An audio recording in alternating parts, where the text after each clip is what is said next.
Look at the birds of the air. They do not plant or gather crops.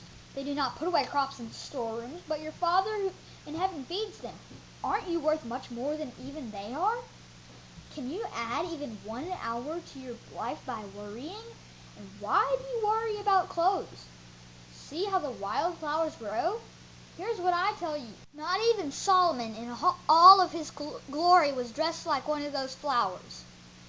If that is how God dresses the wild grass, won't he dress you in even better? After all, the grass is here only today.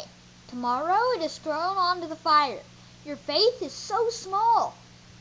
Don't worry. Don't say, what will we eat or what will we drink? People who are ungodly run after all of those things. Your Father who is in heaven knows what you need. But put God's kingdom first. Do what he wants you to do. Then all of those things will also be given to you.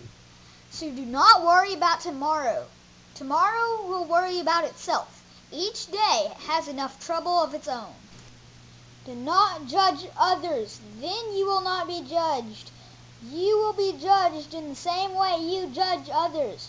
You will be measured in the same way you measure others. You look at a bit of sawdust in your friend's eye, but pay no attention to the piece of wood in your own eye. How can you say to your friend, let me take that bit of sawdust out of your eye? How can you say this while a piece of wood is in your own eye? You pretender! First, take the piece of wood out of your own eye.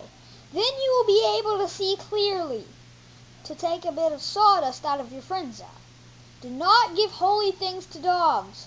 Do not throw your pearls to pigs. If you do, they might walk all over them and then might turn around and tear you to pieces.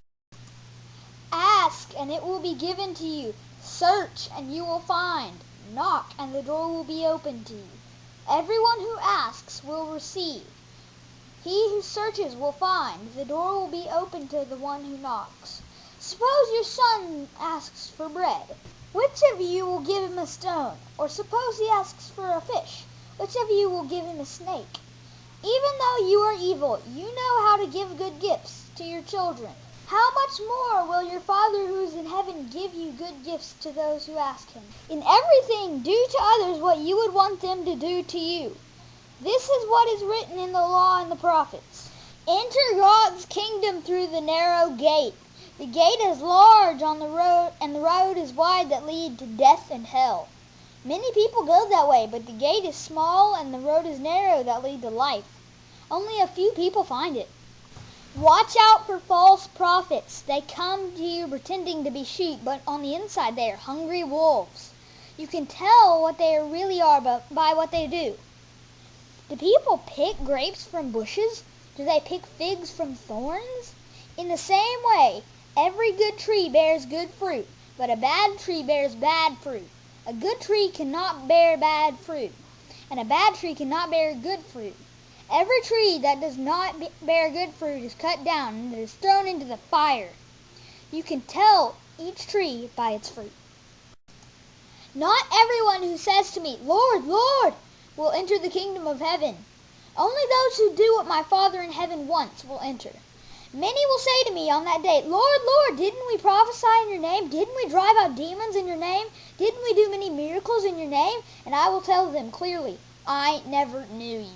Get away from me, you who do evil. So then everyone who hears my words and puts them into practice like a wise man, he builds his house on the rock. The rain comes down, the water rises, the winds blow and beat against that house, but it does not fall.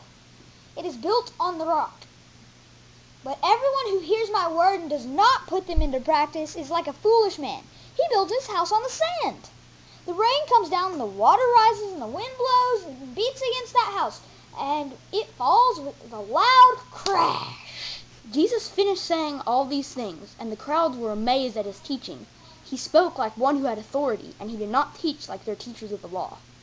When he came down from the mountainside, large crowds followed him. A man with leprosy came and knelt before him and said, Lord, if you are willing, you can make me clean. Jesus reached out his hand and touched the man. I am willing. Be clean. And instantly the man was cured of his sickness. See that you don't tell anyone, but go show yourself to the priests. When Jesus had entered Capernaum, a centurion came to him asking for help. "Lord," he said, "my servant lies at home, paralyzed and in terrible suffering." Jesus said to him, "I will go and heal him." "Lord, I do not deserve to have you come under my roof, but just say the word and my servant will be healed. For I myself am a man under authority, with soldiers under me. I tell this one, 'Go,' and he goes, and this one, 'Come,' and he comes. I say to my servant, 'Do this,' and he does it." When Jesus heard this, he was astonished, and said to those following him, "I tell you the truth. I have not found anyone in Israel with such great faith. I say to you that many will come from the east and the west and will take their places at the feast with Abraham, Isaac, and Jacob in the kingdom of heaven. But the subjects of the kingdom will be thrown outside into darkness where there will be weeping and gnashing of teeth." Then Jesus said to the centurion, "Go, and it will be done just as you believed it would." and his servant was healed at that very hour. When Jesus came into Peter's house, he saw Peter's mother-in-law lying in bed with a fever.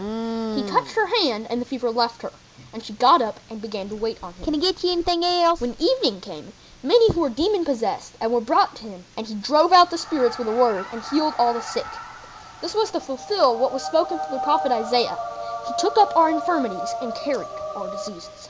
When Jesus saw the crowd was around him, he gave orders to cross to the other side of the lake. Then a teacher of the law came to him and said, "Teacher, I will follow you wherever you go." "Foxes have holes and birds of the air have nests, but the Son of Man has no place to rest his head." Another disciple said to him, "Lord, first let me go and bury my father." but Jesus told him, "Follow me and let the dead bury their own dead." and when he got into the boat, his disciples followed him. "We're coming too." When they got onto the boat, Jesus fell asleep. "I'm gonna take a nap. See ya." Then suddenly, behold, a great storm arose and threatened to sink the ship. Whoa, where's Jesus? He's asleep. Wake him up, wake him up. Jesus, wake up. Oh, ye of little faith. Stop it. And suddenly there was a great calm. What sort of man is this? Even the wind and the waves obey him. And when he came to the other side, to the country of the Gadarenes, 2 demon-possessed men met him coming out of the tombs. They were so fierce that no one could pass that way. And behold, they cried out, To do with us, O Son of God? Have you come here to torment us before the time?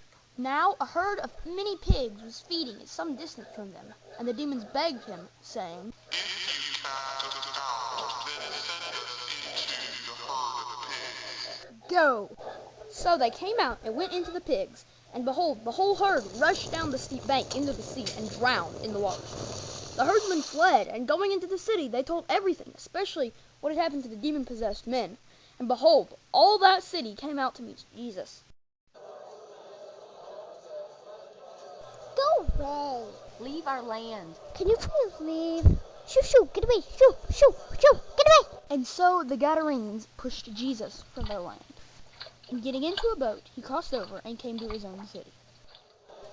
And behold, some people brought to him a paralytic lying on a bed.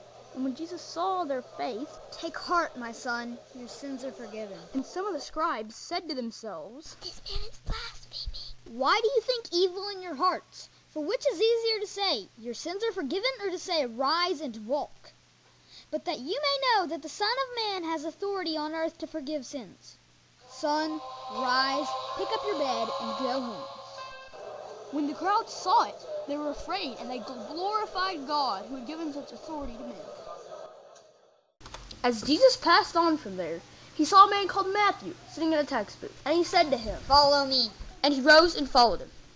And as Jesus reclined at the table in the house, behold, many tax collectors and sinners came, and were reclining with Jesus and his disciples.